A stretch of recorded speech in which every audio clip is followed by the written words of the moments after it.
Sir MEPMA గురించి sir Palnadu జిల్లాలో sir last 4-5 ఇయర్స్లో కొన్ని స్కామ్స్ జరిగినాయి. అంటే ఎడ్లపాడులో, అమరావతిలో, నర్సరావుపేట అర్బన్లోనే కొన్ని groups members they have repaid the amount to CC and VOA.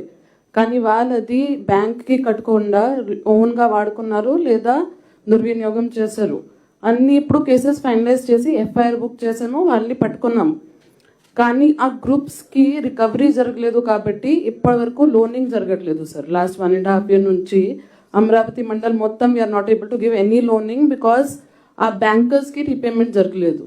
Similarly other mandals also similar problems are there for no fault of the group members. వాళ్ళైతే ఇచ్చారు, అమౌంట్ రీపే చేశారు సీసీకి, వాళ్ళ మీద యాక్షన్ తీసుకుంటే ఏమైంది?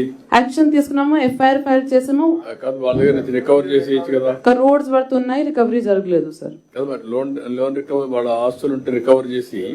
ఎస్ సార్, అది సార్ ఒకటి police support కావాలి అండ్ స్టేట్ గైడ్ లైన్స్ కావాలి to help these groups sir which are suffering because of this. No very clear. రేపు sir it must be around 10 crores sir. ఎంతమ్మా? 10 crores వరకు ఉంటుంది sir దుర్వినియోగం జరిగింది sir. No we do one thing, వాళ్ళ గ్రూపులంతా కూడా మీరు ఒక పని చేయండి, వాళ్ళ ఆస్తులు రికవరీ చేసి ఇమ్మీడియట్ గా మిగిలినది కావాలంటే మనం ఇచ్చి బ్యాంకులకు కట్టేసి వాళ్ళని రివైవ్ చేయండి.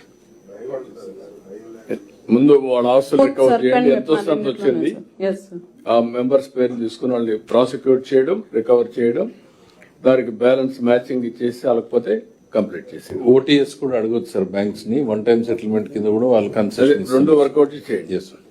Thank you. మీరు కేశవ్ మీరు ఇద్దరు కూర్చోకోరండి. Sure sir. ఓకే.